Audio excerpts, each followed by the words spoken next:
All right, it is 4 o'clock, so I'm going to call to order the Committee on Public Safety for September 10th, 2024. Let the record reflect all members are present. We have the minutes. To accept the August 13th, 2024 minutes as presented. You have a proper motion in place. Are there any questions or adjustments? Seeing none, all those in favor say aye. Aye. Opposed? 3-0. Next is public comment. If you have an item that is on the agenda, then that will be the time that you can speak then. Otherwise, if there's anyone here from the general public that wants to speak, I don't see any takers. We'll move along. Presentations. We have Chief Backus here to present on the LPD crime statistics in 2024. I asked him to come in. We had several residents reach out and kind of ask those questions. So I was asked the chief to come in and present those to us. So Chief Backus, if you want to come up to the table. Thank you being here. Thanks, everybody. Okay, so I'll do an overview on our crime levels and our crime statistics to year to date right now. And actually, I'm just going to go to August 31st. So at this point, when we compare ourselves to where we are now against last year, we are down overall crime 8.2%. So when I dig into those numbers a little bit, there's some numbers that are influencing that. For example, this year to date, we've had 9 homicides. Last year at this time, we had 7. When you're dealing with a small number like that, an increase of 2 is going to be almost a 30% increase on our statistical sheet. So that reflects negatively in terms of our overall crime reductions. Our biggest crime reduction to date has been robberies. We're down 30% this year last, and I'll get into a little bit later on where I think that's really showing up in some other statistics. And our burglaries are down 20%. One of the issues that plagued us last year was automobile theft. So unfortunately, we don't have an answer for a lot of the vehicle thefts that we experienced last year with the Hyundais and the Kias that are being stolen. There's still not a fix for that. We continue to get locking mechanisms. We hand those out to our victims who, when they recover their car, or for anyone who comes into our police department at any of our locations and has a registration with a Kia or a Hyundai, we give them these locks for free. So we're hoping that will have an impact on our number our number of stolen cars. Where we're seeing the biggest influx, though, is the stolen ATVs, stolen motorcycles. So it's actually kind of going away from the trend of the Hyundais and the Kias. Looking at our calls for service, we are just about the exact same as where we were this time last year. So we were at 53,000 calls for service last year. We're at 52,000 calls this year, actually 52,900. So a very small decrease. But one place that we did see an increase is the number of calls where we're dispatching 2 officers to a call. So just for your background, anytime that we see that there's going to be some type of dangerous situation or there could be a need for a second officer, we'll dispatch 2 versus 1. And we've seen an increase of roughly 6% of those types of calls. Our dispatch center is the one that determines those. They have a list of calls that we'll send multiple people to. But I mean, we may have a call like a burglary, which we've had a number of at the Dollar Generals this month. We'll send everybody that's available. So that would be reflected on this too. One positive thing we've seen so far this year is with our online reporting. So if you have we'll say a property crime and you don't have any suspects, and those are tough investigations for us, rather than wait for one of our officers to free up, you can report that online. We've seen a 15% increase in that. What that means to me is it's been 1,300 times people have reported crimes online. Those are all times when we didn't have to dispatch an officer. They fill out the forms online, and then we have one of our light duty officers in the morning review those, contact the citizen, and write the report on it. Domestic violence is always a topic that we're monitoring. So this year, we have seen roughly a 5% increase in domestic violence. And I'll tell you that just about all of that increase is coming from our intimate partner violence. So intimate partner is considered people who live together, roommates, family, spouses, former spouses, and a child in common. That's what we use for designating what is intimate partner violence. Our overdoses related to drug overdoses have decreased 27%. So while this is something that we're positive about, we also are starting to look at why we've had such a sharp decline. Hopefully you know that we have 2 Narcan dispensers at our operations center, but those are at many places throughout the city. Our concern is that there's overdoses that are not getting reported because they have access to Narcan and it does work very quickly. And so if there's not an immediate need for medical treatment because of the Narcan, perhaps those aren't getting reported. So we're monitoring that to see how many boxes are being used and how often we're resupplying it versus how many incidents we're having reported. And then this is information that I found to be very, very interesting. So when we look at juvenile crimes, we know that the busiest time for us and the most juvenile crimes are committed while school's out, June to August. When we look at the time frame of last June and August to this June and August, we had a 51% decrease in the number of juveniles arrested. That was a little bit odd for me to see that, a 51% increase, because there's also factors of, are we going to these calls and we're just not making arrests, or we're not taking reports, or it's being handled a different way. But when we look at the actual crimes that are being reported and our reports that are in our system, we have a 54% decrease in the number of crimes being reported and documented that involve juveniles. When I look at those 2 topics right there, the number of arrests and the number of crimes, and I look at what's been the objective, basically citywide, trying to engage youth through mentoring, program, intervention, my hope is this is where we're seeing that result right here. 51% decreases in arrests, 51% decreases in accused crimes.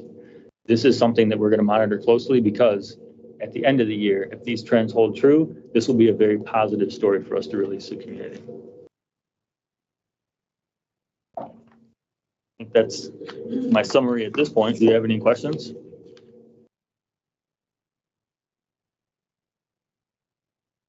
So I sit in on a separate meeting where I do, I'm pretty regularly attending weekly, so I have received report outs of this nature before, so I don't have any specific questions on this. Just a comment that the reduction in juvenile criminal activity and arrests as a decrease, I really hope that holds true through the end of the year, and that it will show that all the initiatives citywide by so many organizations, including LPD, including, you know, the prosecutor's office and our regional law enforcement. My hope is that it really is working. I have no questions. Well, I appreciate you coming today, and these numbers are pretty promising on a lot of areas. I also think there's a Narcan dispensary downstairs too, right? There is, yeah. That lobby? Yep. All right. Well, I appreciate your time, and I look forward to getting the end of the year numbers. It looks like we're headed towards maybe a good, better year. Absolutely. Yeah. Thank you. Thank you. Thank you. Thank you. All right. We are going to move on to discussion action items. The first one, we have a C, resolution to set a show cause hearing to make safe or demolish of 1044 Ontario Street. I believe we have someone here for that property. If you want to come up to the table. Then Nick, are you here for code? Correct. Okay. So if you want to go over it first, and then sir, you can speak after Nick. He has what's in your packet. Okay, perfect. Yeah, so not really much to add. I mean, the property's been red tagged since mid 2016. Before I stopped over, I went to building safety just to get an update on any permit activity. Chatted with code manager and Lynn as well, just to see if there's been any communication as far as in an attempt to move the property towards compliance. And I don't have anything new to report. This was heard in May 23 in front of the demo hearing officers. It was ordered to be made safe or demolished. It gave 60 days, I believe, for a date of 7/23/24. And there was one permit that was pulled, that information was previously reported. That is still in a holding pattern for non-payment, and that was applied for in May of this year. So, I mean, for us, as far as code is concerned, the track record of the property and the good faith in working towards compliance, we're comfortable with the decision of the hearing officer. Okay, Can so we get your name for the record? Jordan Craig. I purchased the property in 2019 at a tax auction. I then found out it was red tag since 2016, which they keep bringing up. I got the notice to come to the board meetings. I went for 2 meetings. They told me to get a permit. I got the permit, as he says, in May. I see this PowerPoint saying no permits have been issued. As of 8/12, I got my permit. I notified him I wouldn't be able to make the next board meeting. He mentioned it was said to be made safer demolished by June, and it was actually tabled to June. They gave me 2 months. I was going back and forth to California for family issues. I just had my first kids, twins actually. So, yep, the past 6 months I've been going back and forth to California, but they were born July 27th. I've really been putting a lot of time and money into this house. It's my intention to redo it and make it nice and be a nice home for someone. I keep the grass cut. It's not an eyesore, no fire damage.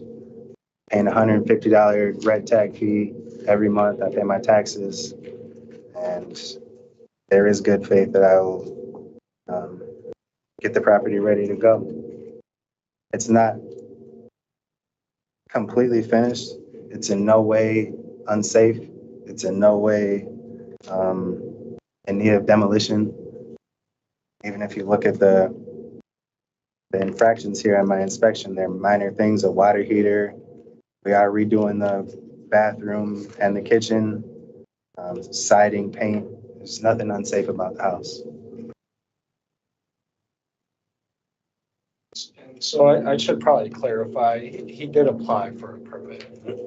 It has not been issued. There's been no inspections or anything of that nature. A mechanical permit. Yes, for the water heater, correct. In May. I was going back and forth. I missed my appointment. Now I need to find a completely new company to do that.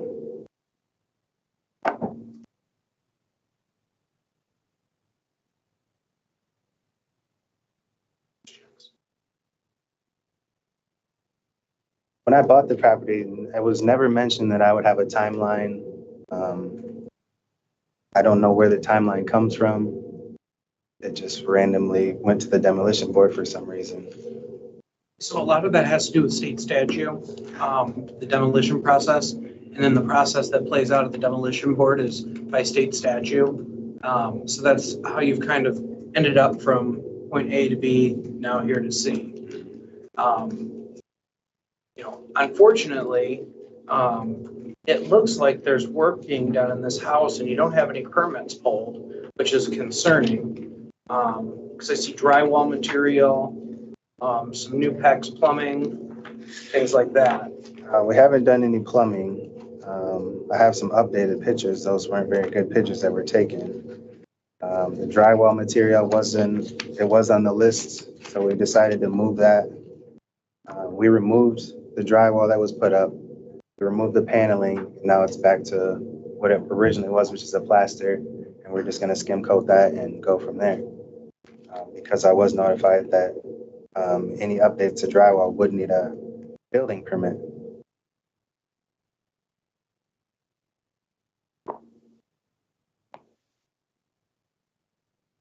Anything that needs a permit is not being done.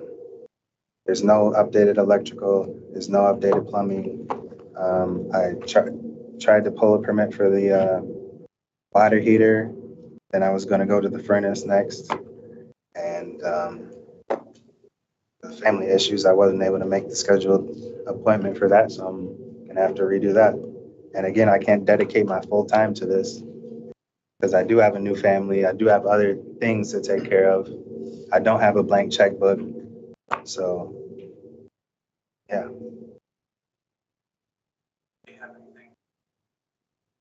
I guess I'm just curious, when did you anticipate those items being completed? I know you were on a 6-month delay, but, and I know that you purchased the property in 2019, and that was 5 years ago. So you were aware. I purchased 3 properties that year because I had no idea there was a timeline of where will possibly demolition your house out of nowhere. That was never mentioned at the tax auction. The houses were $10,000, $15,000. I thought that was a great value. I took the risk and bought 3 properties, none of which had a demo order on them. And now we're here. I've been working at them little by little. This would be my main focus now, even though I have other projects open to get off the demolition board. But they're minor problems to fix. Again, there's no fire damage. It's not an eyesore. No one's living in the house. And I plan on making it nice. There's going to be a new school across the street. I want to make it a nice house for somebody. I think it's important to know that there's been 1 permit applied for and not paid for in 5 years. Yeah. Right. I think the other. I have 3 permits. Go ahead. It mentions the basement and the foundation, and that there's some structural issues with the foundation. Yes, I have a picture of I that. mean, these are big ticket items that aren't going to be able to get resolved. Unfortunately, it's been 5 years, and we are pretty much bound by law on how this process works.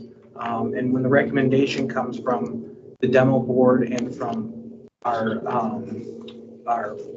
code compliance department, we follow what they have said. And, I get that you got them in 2019 at the tax auction and didn't know, but I would think real estate being the way it was in 2019, that $10,000 was too good to be true, that there might have been problems there. No, it wasn't. I don't buy stuff with bad foundation issues. You can see the little cracked mortar. That's the foundation issue. There's not a wall falling in. There's no holes. It's a crack that probably 80% of Michigan basements have. I appreciate and understand that, so. Let's have any questions on this? I do have estimates to repair that foundation issue as well as the this retaining wall right here, which is not stopping anyone from living in the house, but it was put on the inspection. So I have 3 permits to pull: the furnace permit, the hot water heater, and she wants the electrical inspector to look over the panel. I'm not doing any structural changes. I don't buy houses that need structural changes. It's all cosmetic. I did my homework. I did my research before I purchased the property. It's not unsafe at all. I have a question. This was red tagged in 2016? Correct. So is that publicly available information? The fact that it was inspected at that It time. was red tagged, so in 2019 when it was purchased, would that have been something that would have been discoverable Correct. during the title work? Yes. On BSA as well. Right, yeah. Yeah, I started receiving the $150 red tag fee immediately, but I never knew that But through the course of the real estate transaction, that didn't come up in the title work and. there's no title work. Everything's as is. They just send you the quick claim deed. The tax history of the building? Is that not on BSNA that it's been red tag? I'd have never owned red Yes. tag property, so it's on BSNA. Should have been on the tax record that was a red tag property. Yeah, but red tagged, I had no idea that would go to demolition. The last tax auction that was like In a month. fairness, it didn't go directly to demolition. It's been 5 years. right. Been a lot. In my mind, if something's unsafe, which they have properties that they sell that are unsafe, they have a demo order, you have to have a surety bond to purchase the property. This is the same property I bought that did not have the demo order, and now it does. It'd Nothing has been changed. red tagged for violations and then moved through the demo process. And we've had a sort of a slow process over a number of years, and I think that we've gotten more efficient at that, but it was still red tagged for safety violations in 2016. I mean, you mentioned that. Yeah, the you know, 26, all those have been cleared. There's no debris on the countertop. There's nothing unsafe. All those have been cleared. The roof has been, you know what I mean? The fascia has been patched. Just been replaced or? No, it had 3 sheets of shingles that needed to be redone. As you see on the 2016 inspection sheet, there were some bad shingles and they were replaced. I appreciate all of that, but if I recall the May meeting, was there someone for this property in attendance? I wasn't able to make it. I called and notified. Because I was there was a property that someone wasn't there for, and I think that was one of the reasons why they made this. It was. 60 We were days. making progress. I notified him I wasn't going to be able to make it a week, and then the day before. To be fair, I don't know that this is progress. I mean, 5 years red tagged, and we haven't gotten any permits, with one on hold that you haven't paid for, with work that you were already doing. You know, I understand your situation, but it's been 5 years. So at this point, I would entertain a motion. Sure, I move to set the show cause hearing for Make Safer Demolish, 1044 Ontario Street. That'll be for 9/23. 30. I'm sorry, 9/30. We set it on the 23rd, but the Yep. hearing itself will be the 30th. I apologize. That's okay. We have a proper motion in place. Is there any more discussion? Seeing and hearing none, all those in favor say aye. Aye. Oppose? All right, passes 3-0. So there will be a hearing in front of all the city council out here on the 30th. A notice will be sent out by our office in the coming weeks. And so you'll receive that notice, and I think it'll be noticed on the door as well, so. Okay. Councilman, can I ask you a question? So if I did get the 2 permits that are necessary, another water heater, which I already applied for, as I said, I just had just started a family. That's why the hot water heater, which is so minor, that's one permit. The other permit is to check my furnace to see that it's in good working condition. I would strongly suggest, as we're moving through this process, which can be slow, that you're getting as much done as you can and pulling permits like tomorrow. Okay? If you make it safe, There is an opportunity yes. at the show cause to show cause as to why we should not move forward with this. And I think demonstrating a good faith effort on your part might go a long way in doing that. I can't promise anything. No promises, but does that sound right? 2 permits being pulled out of here? Was that, I think I would work with the department to see what is Yep. reasonable progress toward Okay. showing cause that that you're serious about this time. Yeah, and it's important to note on the demo orders and things of that nature, it does state that simply pulling a permit does not stop the process. So pulling a permit is one thing, but doing the work, scheduling inspections, communicating with our department is key as well. okay? Right. This will come back to us as well. right? Yes. Yeah, so we'll have an opportunity to see that you've made progress, what Mr. Montres just mentioned. Yep. In a meaningful way, not sort of Potemkin, but I think that'd be good. Great. I appreciate you coming. Yep, thank you all for your time.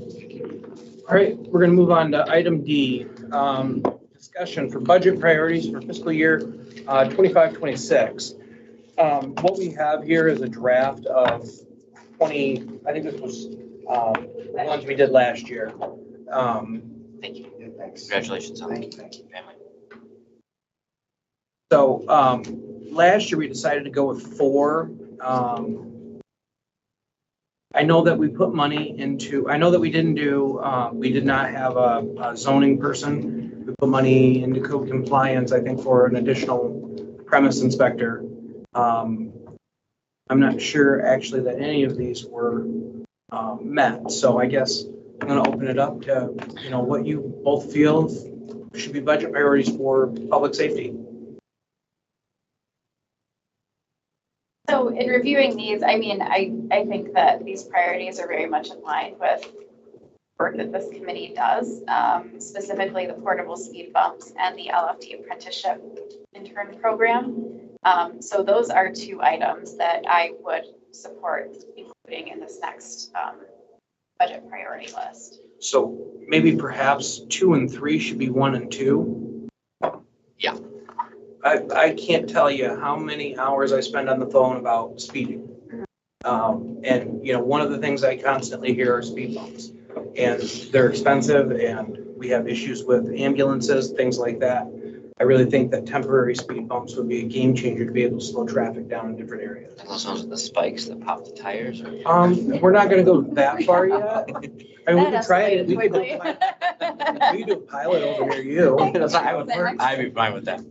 Um, One thing I would like to see, Mr. Chair, and it just escaped me, David Ellis did bring it up last night, and I brought this up in Ways and Means.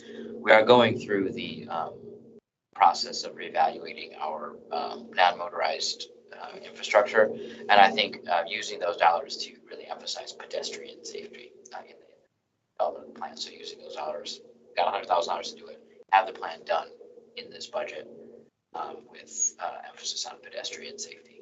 okay. So perhaps we could take 4 off of here and put that in instead. Works for me. And specifically pedestrian safety plan, you want it specifically $100,000? No, take $100,000 to redevelop the non-motorized plan, but make sure that it focuses, at least in part, on pedestrian safety.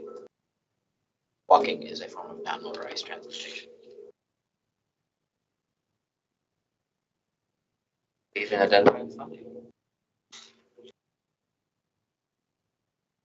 Are we taking off, do you believe you have the commercial corridor specialist? Or is that staying the zoning personnel staff? We have that, don't we? We've got 1 zoning. That is correct. Yep, Zach Driver, yep. Okay. So Is Zach's workload overwhelming at this point? I know last year it was somewhat overwhelming. Now we have a new sign ordinance, so I'm assuming he's going to be busier. That is correct. I would definitely be all for another position of that nature, without a doubt. for one item, you want it moved around? Yeah, so I Is that would, number 3? yeah, I would move that to 3. The new one is a number 4, and move the other 2 up. Yeah, and so 1 and 2, the portable speed bumps, I think, if everyone's in agreement, should probably be 1. With the major construction and getting the damn roads fixed, we have a terrible speeding problem through neighborhoods. It's pedestrian safety. Yeah, and it all ties into, yes, well, I actually watched it at the traffic circle last night. No one stops at that sign. I think I'm the only one in town that does. I stop. I do. Oh, okay, we all say it now. Especially when there's cars in front of me. If everyone's good with that, then I think we got a list here. I think we do. All right, so then, do I need a motion on this? I would move the amended, I'm sorry. I move the amended budget priorities on behalf of public safety for fiscal year 25-26. Okay, we have a proper motion in place. Seeing and hearing no further discussion, all those in favor say aye. Aye. Opposed? No one? Other, anything? Hearing nothing, we are adjourned at 4:28. Good work, team. Can I ask a quick question?